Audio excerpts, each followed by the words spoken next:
आज हमारा कल हमारा आज, बुलंद भारत की बुलंद तस्वीर,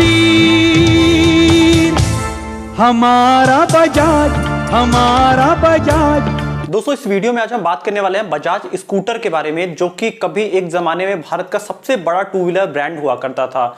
लेकिन कुछ ऐसा हुआ कि साल 2006 में कंपनी ने इस स्कूटर को बंद कर दिया।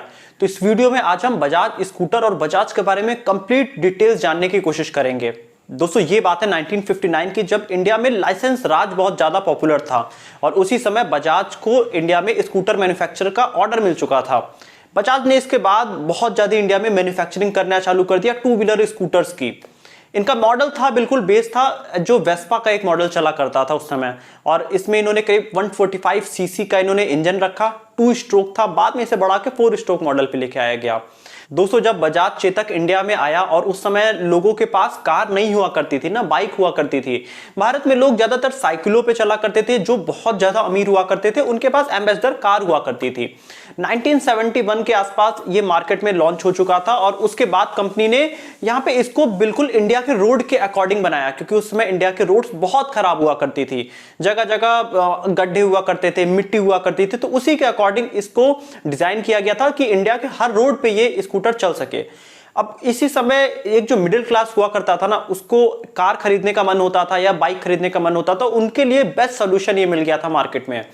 जैसा ही ये मार्केट में आया, इसकी बुकिंग्स बहुत ज्यादा हो गई। लोगों को अगर अपनी स्कूटर बुक करनी है तो 3 महीने 4 महीने पहले ही स्कूटर बुक करनी हुआ करती थी।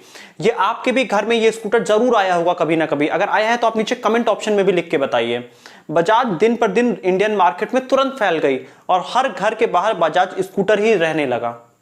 देखते ही देखते बजाज चेतक ने पूरे भारत में एक मोनोपोली बना ली। मतलब अगर टू व्हीलर स्कूटर किसी को चाहिए तो बजाज चेतक ही खरीदना है।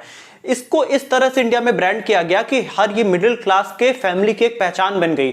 लोग अपने घर के 6-6 लोगों का पूरा परिवार इसी स्कूटर पे बैठ के चला करता था। अगर आपको याद होगा तो आपने जरूर ये मार्केट में देखा होगा। बजाज को देख के छोटे छोटे ब्रांड्स इंडिया के मार्केट में आने लगे, जो कि टू व्हीलर स्कूटर की मैन्युफैक्चरिंग करने लगे।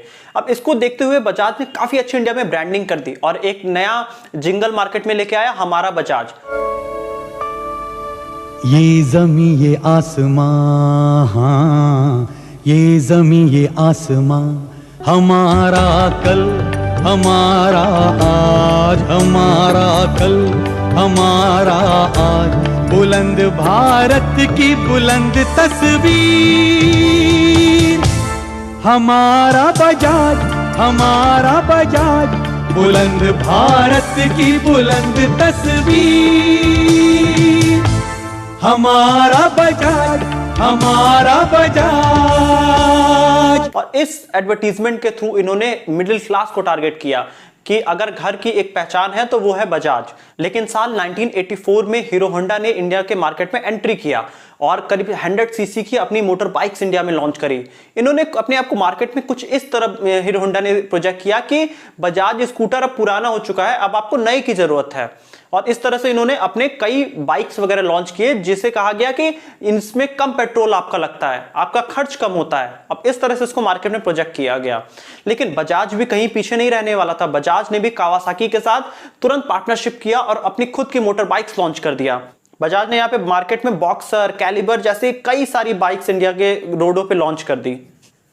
दोस्तों बजाज को यह पता था कि बहुत जल्दी मार्केट में नए नए ब्रांड्स आ जाएंगे और हमें एक बहुत बड़ा चैलेंज भी देखने को मिलेगा। तो एक साइड से ये अपने नए नए मोटर बाइक्स वगैरह लॉन्च कर रहे थे, दूसरे साइड ये अपने बजाज चेतक की मार्केट में ब्रांडिंग कर रहे थे।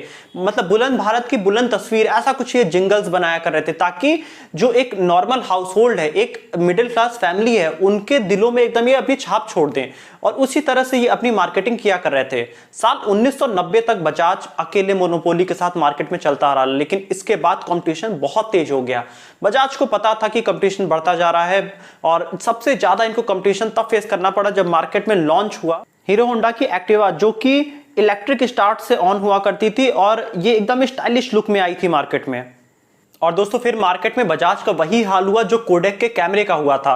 बजाज दिन पर दिन मार्केट से घटती जा रही थी, क्योंकि और नए नए बाइक्स इंडिया में लॉन्च हो गए थे। अब समय था बजाज को एज ए रीपोजिशन करने का, मार्केट में एक नई तस्वीर के साथ मार्केट में लाने का। तो बजाज ने अपना नया मार्केट में ब्रांडिंग करी कि बदल रहे हैं हम, और इससे इन्होंने कई सारे एड्स मार्केट में लॉन्च किए।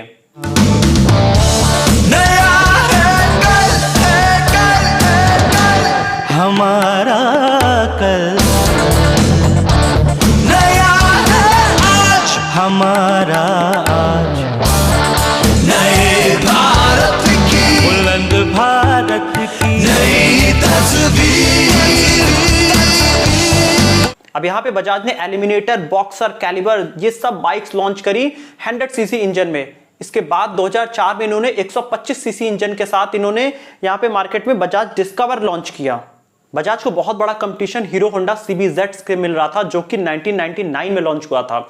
इसके बाद बजाज ने 2001 में अपनी एक और नई बाइक लॉन्च की थी, बजाज पल्सर, जो कि 150 और 180 सीसी इंजन के साथ थी। अब इसने मार्केट में बहुत बड़ी पकड़ बनाई और 2011 तक करीब 47% मार्केट शेयर के साथ थी। बजाज हर तरह से कंपटीशन फेस कर रहा था और कंपटीशन का ये मार्केट में तुरंत जवाब भी दे रहा था। दोस्तों, बजाज को इंडियन मार्केट में काफी कंपटीशन मिल रहा था, लेकिन बजाज ने बहुत सालों तक इंडियन के मार्केट में राज कर लिया था। बजाज का मार्केट शेयर थोड़ा गिरा, लेकिन बजाज कभी मार्केट से बाहर नहीं हुई। यहाँ पे बजाज ने और ज्यादा दिमाग लगाया और इन्होंने एक्सपोर्ट पे ज्यादा ध्यान अब देना चालू किया। बजाज पल्सर की इंडिया में बहुत बड़ी सक्सेस देखने के बाद इन्होंने अपने आप को एक्सपोर्ट मार्केट में ट्राई किया और इन्होंने एशिया के मार्केट में, और अगर मैं बात करूं कि साउथ अमेरिका के मार्केट में, इन्होंने एक बहुत बड़ी पकड़ बनाई। कोलंबिया में इन्होंने 3 गुना ज्यादा इंडिया से पल्सर बेचा था। अब इनको दिख रहा था कि इंडिया के बाहर के भी मार्केट में बहुत ज्यादा चांस है। इन्होंने इंडोनेशिया में भी काफी ज्यादा अपनी बाइक्स और 3 व्हीलर्स बेची। 3 व्हीलर्स के मार्केट में इंडोनेशिया में ये हर घर की पसंद बन चुके थे। दोस्तों, नाइजीरिया के मार्केट में इनको एक बहुत बड़ा कंपटीशन दिखने लगा था चाइना के बाइक की वजह से। अब वहां पे इन्होंने अपना बॉक्सर लॉन्च किया, उससे 25% प्राइस ज्यादा करके, और वहां पे इन्होंने ये मार्केट में अपने आप को बताया कि हम काफी कम फ्यूल लेते हैं, मतलब पेट्रोल का आपका प्राइस काफी ज्यादा कम लगेगा।